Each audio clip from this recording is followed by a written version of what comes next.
We need health care reform. Remember, the Republicans had the House, the Senate, and the White House between 2000 and 2006, and they didn't do anything to improve the health care situation for Americans. The gentleman will have an hour to say whatever he wants. So, in my hour as well. I can't stay here all night. Would the gentleman yield to correct a fact? Well, Mr. Speaker, I don't yield, so. You know. Yield? No, I'm not yielding. But you're going to say whatever you want later. So let me just keep on. 2000 to 2006, the Republicans had the White House, check the facts, Mr. Speaker. They had the Senate, and they had the House of Representatives, and they didn't do anything to help health care. I've already answered that question. I will not yield. You will. I don't have to yield, Mr. Speaker. Inquiry. The gentleman will state his parliamentary inquiry. Parliamentary inquiry, is it common and normal for a member to yield to another member on a respectful request? Minnesota controls the time he may yield. It is entirely at the discretion of the gentleman who controls the time whether or not he chooses to yield. Right. And Further parliamentary inquiry, Mr. Speaker. State your parliamentary inquiry. When a gentleman states an erroneous fact into the record, is a member's alternative then to move to take down the words rather than ask for yield to correct the record? The chair does not respond. The chair does not respond to hypothetical questions.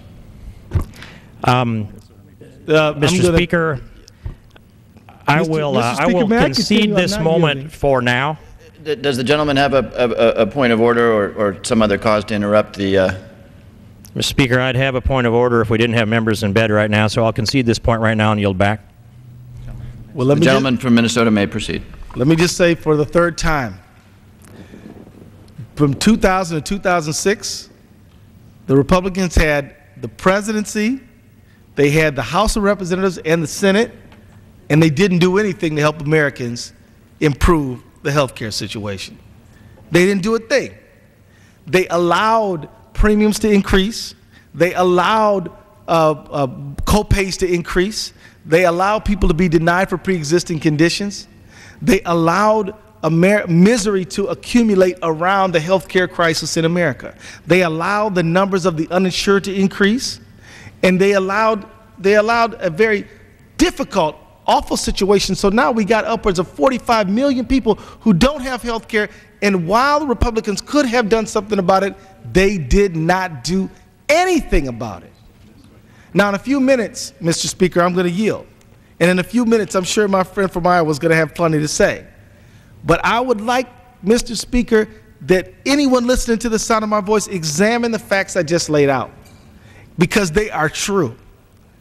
The Republicans could have done something to help Americans address their health care crisis between 2000 and 2006, and they did not do anything. And since the Democrats regained the Congress, we passed S-CHIP, State Children's Health Insurance Program, which President Bush vetoed, and we're trying to fix one mess they made with prescription drugs by filling the donut hole, but all that program was a boon to large pharmaceutical companies, and we're trying to fix that debacle now. The fact is that the Republican caucus could have helped the American people, and they declined the invitation to do so. And now, while America has been embroiled in a conversation around health care reform for a year, they have come up with nothing constructive to say. All they want to do is deprive Americans of their right to civil redress under the law when doctors sometimes make mistakes. They call it tort reform. What it really is denying consumers the right to redress grievances, which is a very American thing to do to try to fix these problems. Now, we're not saying that people who abuse the legal system shouldn't have accountability. We are saying do not shut the doors when Americans have a legitimate claim, which is what I think the Republican caucus is in favor of. The fact is, Mr. Speaker, is that this hour, called the Progressive Caucus Hour, is all about talking about progressive measures that have made America great. And I would offer to this, Mr. Speaker, that every single thing that has made America the wonderful, beautiful, great country that it is has been a progressive proposal. Breaking away from England was progressive. Throwing off a dictator was progressive. Freeing people from slavery was a progressive thing to do. Allowing unions to organize was a progressive step forward. Civil rights was progressive. Women's rights was progressive. Getting rid of the poll tax was progressive. And it has been conservatives every step of the way trying to block these things. America's a progressive country. America believes that everybody does better when everybody does better. America believes deep in its heart in religious tolerance. We believe in economic justice. We believe in equality for all people. But conservatives trying to hold this country back and maintain the status quo have been in the way all along.